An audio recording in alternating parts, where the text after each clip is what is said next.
দর্শক বন্ধুরা, আজকে এসেছি আপনাদের সঙ্গে শেয়ার করতে একটা মিষ্টি ডিশ।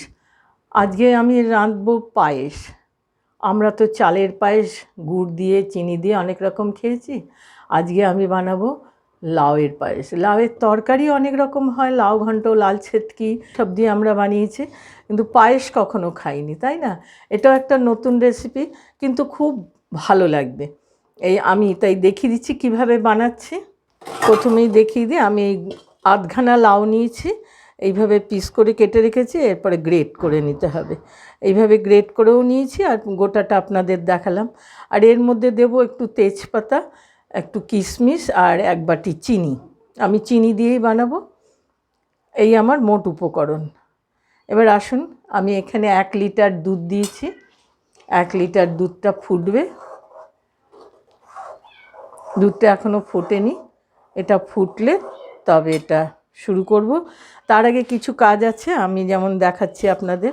এই যে আমি লাউটা গ্রেট করে নিয়েছি, এটাকে না আমি এর জলটা বের করতে হবে। তো হাত দিয়ে চিপে চিপে সময় সাপেক্ষ অনেক সময় লেগে যায়, তার জন্য আমি এইভাবে একটু কাপড়ে যেমন ছানা করে তেমনিভাবে এর জলটা বের করে নেব। দর্শক বন্ধুরা, আমি হাত দিয়ে না চিপে এইভাবে কিচেন টাওয়েলে এটা ছেঁকে নিয়েছি। এতে এটা জল যত বেরিয়ে গেলে একদিকে ভালো, কেননা দুধটা খুব পাতলা হয়ে যাবে, ঘন ভালো হবে না। এইভাবে করে নিয়ে এবার আমি এটাকে দুধের মধ্যে দিয়ে দেব।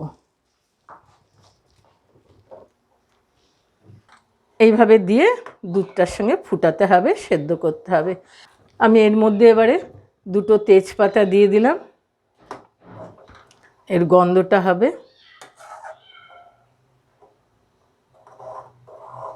এবার নেড়ে যাব সমানে, যাতে লেগে না যায়। নানানভাবে তো আমরা লাউ খেয়ে থাকি, এইভাবেও দারুণ খেতে লাগবে পায়েস করে। রেসিপিটা শেয়ার করছি বন্ধুরা, আপনারা বানিয়ে খেয়ে দেখবেন, এটাও খুব উপাদেয় একটা ডিশ। দর্শক বন্ধুরা, আমার লাউয়ের পায়েসটা প্রায় হয়ে গেছে। এবার এর মধ্যে আমি কিশমিশগুলো দিয়ে দিলাম। কিশমিশ দিয়ে ফুটাবো একটু। আমি আমার মাপ মতো এই 1 বাটি চিনি দিয়েছেন। যারা বেশি খান তারা বেশি দেবেন, চিনিটা নিজেদের টেস্টের ওপরে। এবার একটুখানি ভালো করে ফুটিয়ে নিতে হবে, চিনিটা না গলা পর্যন্ত দিতে হবে ফুটিয়ে। এতক্ষণ আমি সমানে নেড়ে গিয়েছি, এটাকে ছেড়ে রাখা যাবে না, নিচে লেগে যাবে পোড়া, সেটা খারাপ। সেই কারণে মাঝে মাঝে একভাবেই নেড়ে যেতে হবে। আমার রেসিপিটা কমপ্লিট হয়ে গেছে। এবার একটু এলাচ গুঁড়ো ছড়িয়ে দেবো, 1 টিস্পুন। আমি আধ ভাঙা এলাচ দিলাম, খুব মিহি নয়। এবার আর একটা জিনিস দেবো, 1 টিস্পুন গোলাপ জল। কেননা আমি লাউয়ের গন্ধটা যাতে মুখে না লাগে কারুর কাছে, সেই জন্য এটা দিলাম। অনেকে তো পছন্দ করে না, লাউয়ের গন্ধটা ভালোবাসে না, সেই জন্য একটু গোলাপ জলও দিলাম, এলাচ গুঁড়োও দিলাম। আমার রেসিপিটা কমপ্লিট হয়ে গেল। এবার প্লেটিং করি। একটু কাজু কিশমিশ দিয়ে ওপরে সাজিয়ে দিলাম, খেতেও ভালো লাগে, এই জন্য।